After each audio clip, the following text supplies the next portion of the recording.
Welcome to our YouTube channel.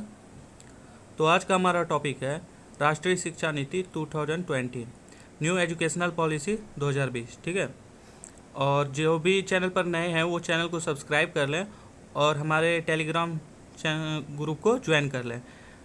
Telegram group का link आपको description में मिल जाएगा। तो चलिए हम अपने क्वेश्चन की ओर चलते हैं। राष्ट्रीय शिक्षा नीति 2020 के सुझावों का वर्णन करें। ठीक है, आइए। केंद्र सरकार ने राष्ट्रीय शिक्षा नीति 2020, जिसे कि इंग्लिश में नेशनल एजुकेशन पॉलिसी 2020 को कहते हैं, को मंजूरी दी है।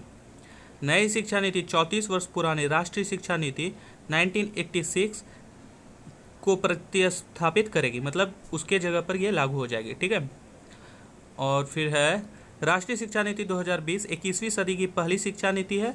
वर्ष 1968 और 1986 के बाद यह भारत की तीसरी शिक्षा नीति है। National education policy 2020 NEP short में लिखते हैं उसे, ठीक है, के तहत केंद्र व राज्य सरकार के सहयोग से शिक्षा के क्षेत्र पर देश की GDP के 6% हिस्से के बराबर निवेश का लक्ष्य रखा गया है। तो GDP का कितना? 6%, ये ध्यान में रखेंगे आप लोग। चलिए अब देख लेते हैं कि इसके अध्यक्ष कौन थे। सुप्रसिद्ध वैज्ञानिक, पूर्व इसरो प्रमुख व पद्म विभूषण से सम्मानित डॉक्टर के कस्तूरी रंगन इसके अध्यक्ष हैं। और समिति का नाम क्या है? कस्तूरी रंगन समिति। समिति का संगठन देख लेते हैं। जून 2017 में किया गया तथा मई 2019 में राष्ट्रीय शिक्षा नीति का मसौदा कैबिनेट को प्रस्तुत किया गया। मंजूरी इसे 29 जुलाई 2020 को केंद्रीय मंत्रिमंडल द्वारा मिल गई। आइए अब शिक्षा मंत्रालय के बारे में जान लेते हैं। मानव संसाधन विकास मंत्रालय, जिसे इंग्लिश में ministry of human resource development MHRD के नाम से जानते हैं, का नाम बदलकर शिक्षा मंत्रालय कर दिया गया। इसे मतलब 1985 में इसका नाम MHRD से शिक्षा मंत्रालय किया गया था, जो कि अब फिर से शिक्षा मंत्रालय हो गया। आइए देख लेते हैं। 1985 से पहले यह मंत्रालय शिक्षा मंत्रालय ही था, जिसे 1985 से में बदलकर मानव संसाधन विकास मंत्रालय MHRD कर दिया गया था। और अब हम इसके उद्देश्य देख लेते हैं। राष्ट्रीय शिक्षा नीति 2020 के उद्देश्य। राष्ट्रीय शिक्षा नीति 2020 का उद्देश्य शिक्षा की पहुंच, समानता, गुणवत्ता, वहनी शिक्षा और उत्तरदायित्व जैसे मुद्दों पर विशेष ध्यान देना है। छात्रों को जरूरी कौशलों एवं ज्ञान से लैस करना और विज्ञान, टेक्नोलॉजी, अकादमिक क्षेत्र और इंडस्ट्री में कुशल लोगों की कमी को दूर करते हुए देश को ज्ञान आधारित सुपर पावर के रूप में स्थापित करना है। शिक्षा नीति में छात्रों में रचनात्मक सोच, तार्किक निर्णय और नवाचार की भावनाओं को प्रोत्साहित करना है। भाषाई बाध्यताओं को दूर करने, दिव्यांग छात्रों के लिए शिक्षा को सुगम बनाने आदि के लिए तकनीकी के प्रयोग को बढ़ावा देने पर बल है। आइए अब देखते हैं कि इसमें स्कूली शिक्षा में क्या सुधार किए गए। नई शिक्षा नीति में वर्तमान में सक्रिय 10+2 के शैक्षिक मॉडल के स्थान पर शैक्षिक पाठ्यक्रम को 5+3+3+4 पर प्रणाली के आधार पर विभाजित करने की बात कही गई। ये बहुत इंपॉर्टेंट है, तो ये आप ध्यान में रखेंगे। 5+3+3+4 में बांटा गया है, जिसके बारे में हम विस्तार से नेक्स्ट पेज में बताएंगे। ठीक है, आइए ये देख लीजिए। नया फॉर्मेट है 5, जिसे कि 2 चरणों में बांटा गया। एक फाउंडेशन स्टेज और फिर दूसरा भी फाउंडेशन स्टेज है, जो कि पहला फाउंडेशन स्टेज 3 से 6 वर्ष का होगा, जो कि आंगनबाड़ी में मतलब होगा। और दूसरा स्टेज जो फाउंडेशन स्टेज जो दूसरा होगा वो 6 से 8 वर्ष है, जो कि आप नर्सरी और प्री प्राइमरी कक्षाओं में गुजारेंगे। फिर दूसरा है 3, तीसरा मतलब दूसरा फॉर्मेट है 3, मतलब प्राथमिक शिक्षा। 8 से 11 वर्ष तक 3 साल तक प्राथमिक शिक्षा दी जाएगी।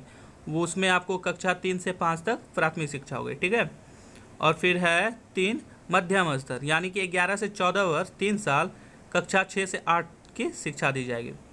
फिर अंतिम में 4 अंतिम स्तर, जो कि 14 से 18 वर्ष तक होगी। इसमें कक्षा 9 से 12 तक की पढ़ाई होगी।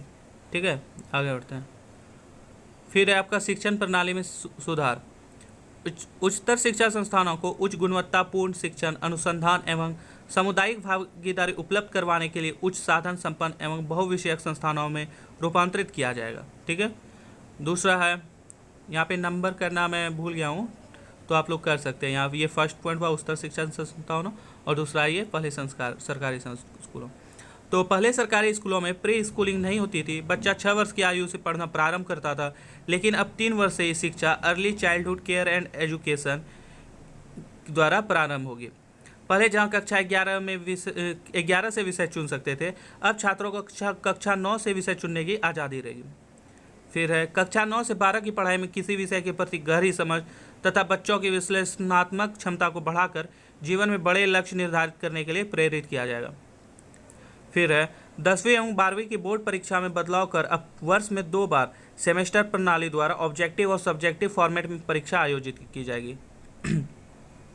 फिर है नेशनल एजुकेशन पॉलिसी 2020 के तहत मिड डे मील के साथ नाश्ता देने की भी बात कही गई है।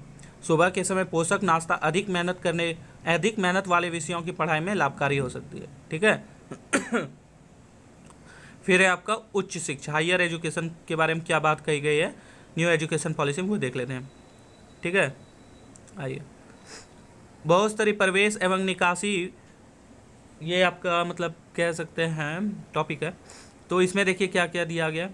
वर्तमान में 3 या 4 वर्ष के डिग्री कोर्स में यदि कोई छात्र किसी कारणवश बीच में पढ़ाई छोड़ देता है तो उसे डिग्री ना मिलने से इस पढ़ाई का कोई महत्व नहीं रहता है। जैसे कि बहुत कोई ग्रेजुएट करते हैं, ग्रेजुएशन कर रहे होते हैं, तो मतलब ग्रेजुएशन जो कि अभी जनरली 3 साल का है, तो फर्स्ट ईयर में छोड़ देते हैं तो उसे कोई सर्टिफिकेट नहीं मिलता है, जिससे कि फर्स्ट ईयर की पढ़ाई उसकी बर्बाद हो जाती है और उसे बाद में फिर से फर्स्ट ईयर में एडमिशन लेना पड़ता है। तो वो अब ख़त्म कर दी गई। अब क्या होगा कि 1 वर्ष की पढ़ाई पर सर्टिफिकेट मिलेगा और 2 वर्ष की पढ़ाई पूरी करने पर डिप्लोमा और 3 या 4 वर्ष की पढ़ाई करने पर डिग्री आपको मिल जाएगी। ठीक है, आइए आगे बढ़ते हैं। एकेडमिक बैंक ऑफ क्रेडिट, इसमें विभिन्न उच्च शिक्षण संस्थानों से प्राप्त अंकों या क्रेडिट को डिजिटल रूप में सुरक्षित रखा जाएगा तथा अलग अलग संस्थानों में छात्र के प्रदर्शन के आधार पर प्रमाण पत्र दिया जाएगा। ठीक है, आइए। फिर है जो छात्र हायर एजुकेशन में नहीं जाना चाहते उनके लिए ग्रेजुएशन डिग्री 3 साल की है, किंतु शोध अध्ययन करने वालों के लिए ग्रेजुएशन डिग्री अब 4 साल की होगी। और फिर पोस्ट ग्रेजुएशन कोर्स में 1 साल बाद पढ़ाई छोड़ने का विकल्प रहेगा तथा 5 साल का संयुक्त ग्रेजुएट मास्टर कोर्स लाया जाएगा। और सबसे इम्पोर्टेंट जो कि मुझे लगा इसमें, अंतर्राष्ट्रीयकरण। भारत के सर्वश्रेष्ठ विश्वविद्यालयों को अपने परिसर अन्य देशों में स्थापित करने के लिए प्रोत्साहित किया जाएगा। इससे क्या होगा कि भारत की मतलब अन्य देशों में धाक बढ़ेगी, वहाँ के बच्चे जानेंगे कि यहाँ अभी अच्छे अच्छे विश्वविद्यालय हैं।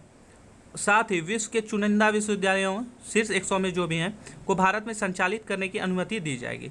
ये बहुत ही इंपॉर्टेंट है। जैसे कि अभी बच्चे इंग्लैंड, ऑस्ट्रेलिया जा रहे तो उनका पलायन इससे रुक जाएगा। ये मतलब बहुत ही अच्छा सुझाव है।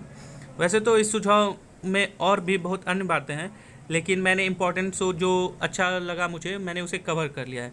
आप चाहे तो नेट से वो PDF डाउनलोड करके भी पढ़ सकते हैं। ठीक है, तो चलिए इसी के साथ हमारा ये टॉपिक समाप्त हुआ। और अगर आपको हमारा ये वीडियो पसंद आया तो प्लीज़ चैनल को सब्सक्राइब करें और हमारे टेलीग्राम चैनल को ज्वाइन करना नहीं भूलें। उसमें सारी अपडेट्स आपको मिलते रहेंगे और टेलीग्राम चैनल का लिंक जो है वो डिस्क्रिप्शन में आपको मिल जाएगा। ठीक है, और चैनल को सब्सक्राइब करना बिल्कुल ना भूलें। Thank you guys.